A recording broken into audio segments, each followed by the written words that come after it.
start with the GM. What is the story? What is going on?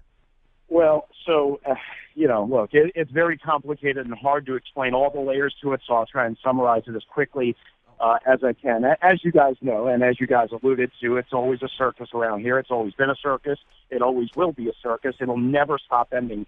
The tent will never fully be packed away. So, with the disappointing end to the season and the way it ended, and with all the on-field controversies or on-field issues that they have to solve between Kirk Cousins and Deshaun Jackson and Pierre Garçon, all of a sudden all this smoke and rumors started coming out that the Redskins were very disappointed in Scott McCloughan, their general manager.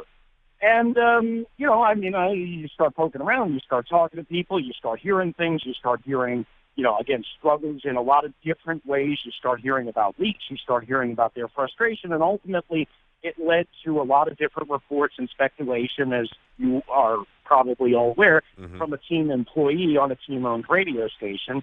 And that got everybody kind of started, and, ultimately it led to our report on Wednesday, where we were able to confirm as a radio station that he was not at the scouting combine, which is highly unusual. And then in addition to that, I've been working on a story for about a week and a half that he had been sent home from Redskins Park on February the 20th for reasons unknown exactly, and that's where we are, and his wife denied that. Scott McCloughan, the general manager, denied that, but the team has not denied it, despite multiple opportunities. And so here we are, the Redskins are at the combine, and they don't have the guy that they hired to run the entire NFL draft, and the guy that specializes in this category, and that's extremely unusual, along with the other stuff.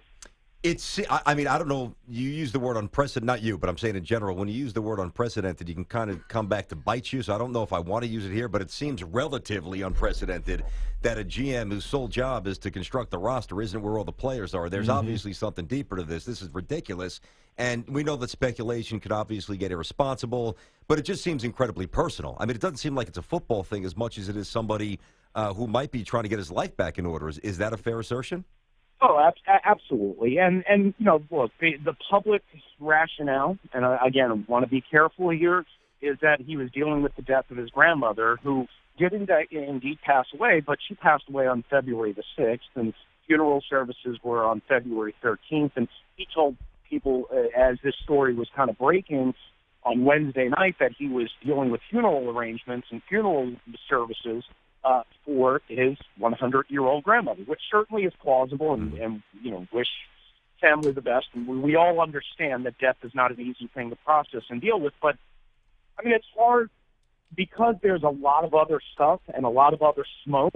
Yeah. It's hard to truly believe everyone for everything they say, number one.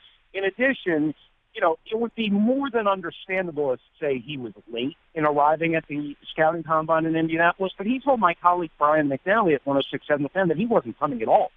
And, look, again, not to be insensitive, but if this is the Super Bowl of the draft process, which I think we'd all agree that it is, and unless maybe you guys disagree. No, totally agree. That, maybe a 1-day, a 2-day absence during some interviews and during some weigh-ins might not be a big deal, but a scout, and that's what Scott is at his very most. At his inner core, he is a scout. A scout needs to be on the field. He needs to be in person. He needs to see it for himself.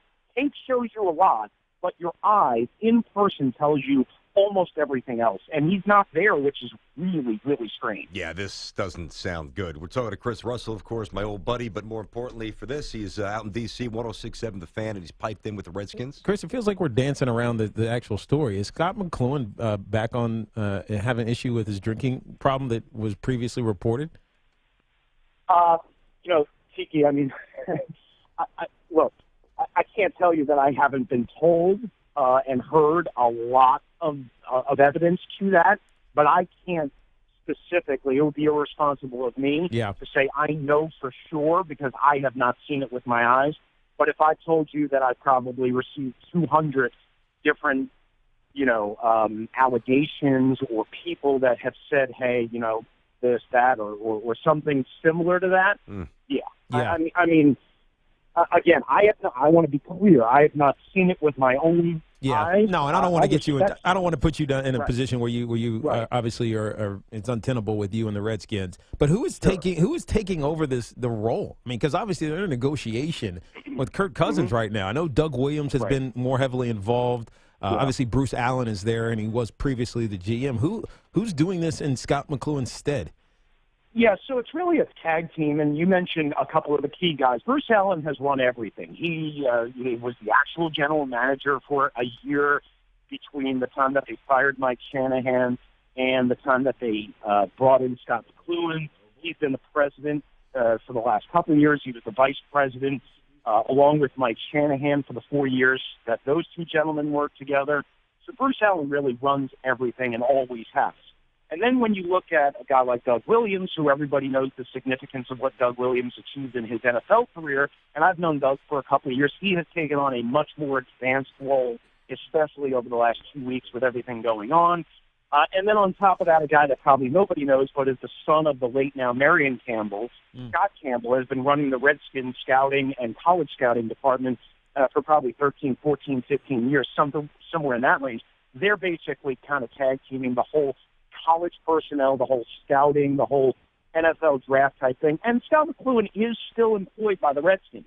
He is still watching tape. He's still crunching tape. He's just not doing it at Redskins Park, and he's not doing it at the Indianapolis Scouting. No, Well, but that, Chris, to be fair, then he may as well not even be doing it, because if he's doing it in his basement, are they even listening to his reports? Yeah, that means you're fired. We're just not firing you yet. Yeah. You know, what does this mean for Kirk Cousins?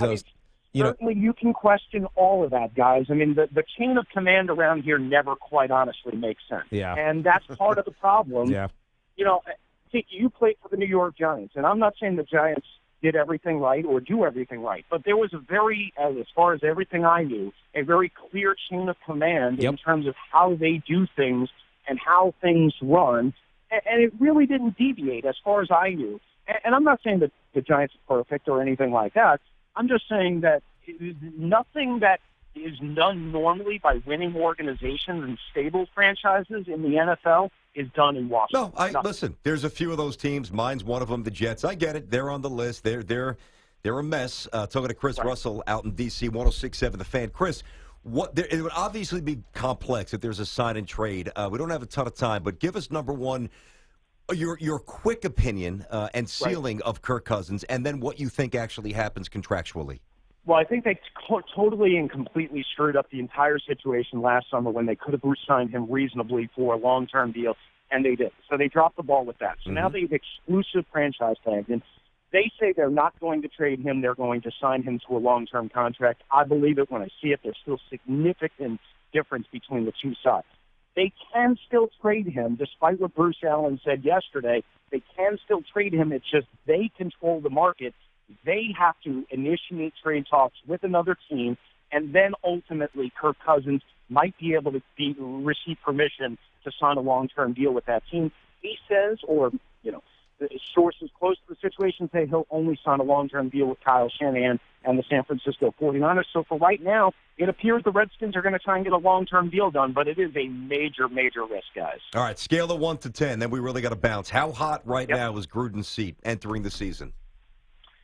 I would only say a 5. He is very powerful in the Redskins organization. He's number 3 on the organizational depth chart, as far as I've been told. Interesting. I was expecting a 7 or so. Chris, money stuff, really good perspective, and we'll talk off the air, man. Good catching up, buddy. Best of the wife and kids as well. Be good, Chris.